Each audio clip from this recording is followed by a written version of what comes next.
Nacional, entrarán nuevos legisladores a las cámaras bajas, a las cámaras altas. Creo que quedará casi igual las cámaras altas.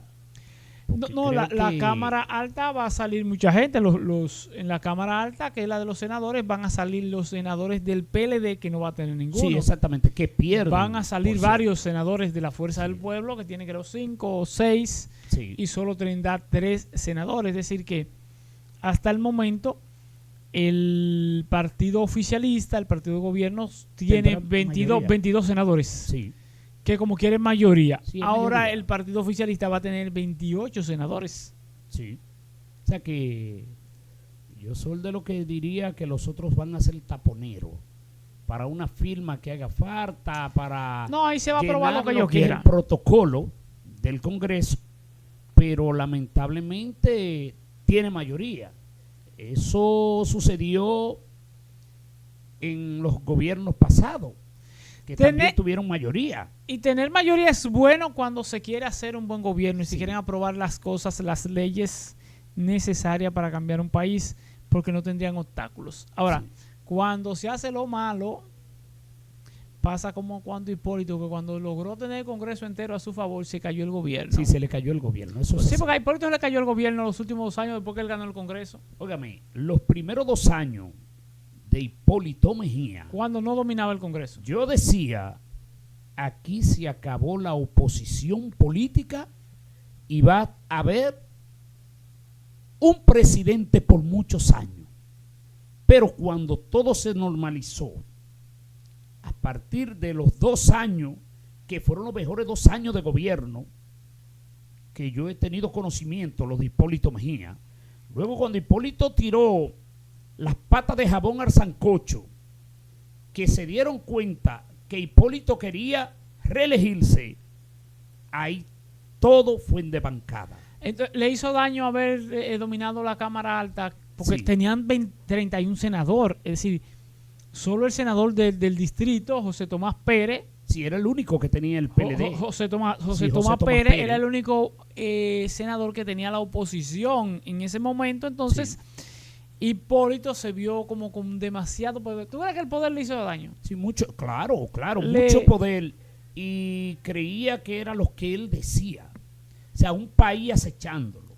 Se está dando el caso Elías Contreras, que yo estoy visualizando que es penoso. Hoy yo consultaba en un lugar con 2 amigos, un político y un comunicador de esta provincia, donde se explicaba sobre la tranquilidad de los funcionarios, y cuando yo agoté un turno, lo que le decía era que me daba muchas lástimas hacia el pueblo de Bonao, porque hace tiempo que aquí no se ve la cara del diputado más votado del PRM. Pero el segundo diputado, colega suyo, el maestro, solamente gana y está haciendo poco trabajo, contacto con la gente, porque anterior era el diputado que más trabaja, que decían ellos. No, porque eso es un eslogan. Eso es un eslogan, como el eslogan, yo creo en ti del PRM. Sí, yo creo en ti, pero el político cree en la gente. Ahora, la gente cree en el político. Pero el asunto de Hipólito, siguiendo analizando el asunto de Hipólito, ¿tú crees, a nivel de cómo lo diría Hipólito, le faltó cabello para aguantar tanto poder en la cabeza? Claro. Al calvo le faltó cabello, porque el desplome, un gobierno que iba con una excelencia, tan excelente que logra barrer con el Congreso en la Cámara Alta, pero a nivel de diputados también tenía la mayoría, pero entonces a nivel de sindicatura tenía también la mayoría, porque le fue al PRM excelente, no tan excelente en el 2000, porque Hipólito apenas alcanza el 49% y Danilo decide no hacer una segunda vuelta. Pero entonces en las elecciones de medio término, Hipólito logra ese Congreso, como lo tendrá ahora el presidente Luis Abinader, como lo tuvo Danilo en su momento y como lo tuvo Leonel. Lo manejó Leonel el poder que tenía en su momento, y creo que lo manejó bien. creo que Danilo lo manejó mal porque de hecho el partido se desbarata con tanto poder, tener el Congreso, tener todos al punto de desbaratar el partido y no entender la situación. Yo creo que a Hipólito también le pasó lo mismo.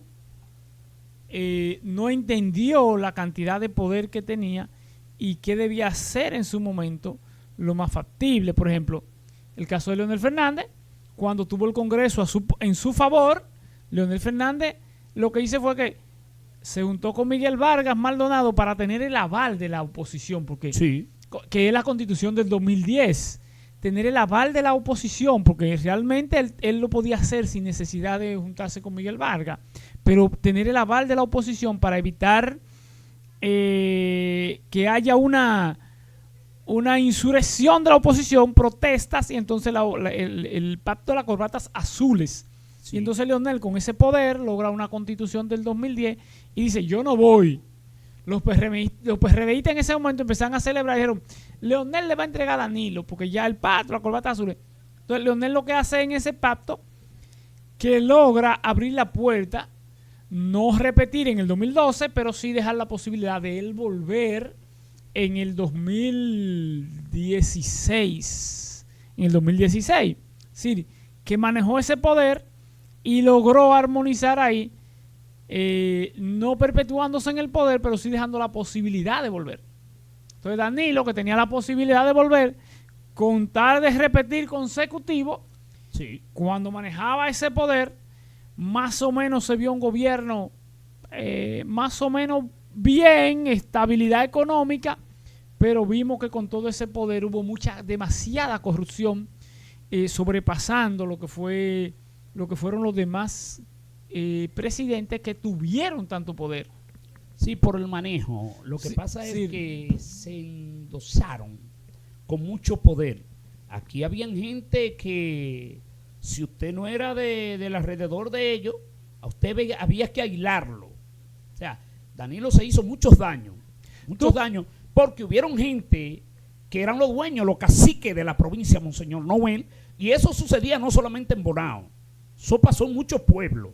Ahora, debo decirle y señalar aquí que sobre un senador que fue electo para servir a su provincia, podamos señalar el caso de Dionis Sánchez, que salió ahora, pero el caso de Félix Bautista, que repite todavía en San Juan, porque no fueron a sustentar un poder para estropear ni a los compañeros ni a los municipios de esa provincialía. O sea, los resultados están ahí. ¿Qué tú esperas, Carlos, con todo el poder que va a tener Luis Abinader a partir del 16 de agosto? Ya en unos días, estamos ya a unos 24, a unos 6, unos 21 días. Sí. ¿Qué tú esperas de Luis Abinader cuando tenga casi el poder absoluto del poder ejecutivo y el poder legislativo en sus manos? ¿Tú crees que se maneje ecuánimamente y no le haga daño todo ese poder? Mira, ese poder, en primer lugar, ya está haciendo daño. Ahí el senador que se dice que es de aquí, pero es senador en representación de la provincia de Santiago Rodríguez, Antonio Marte, ya explotó. Ya está incómodo.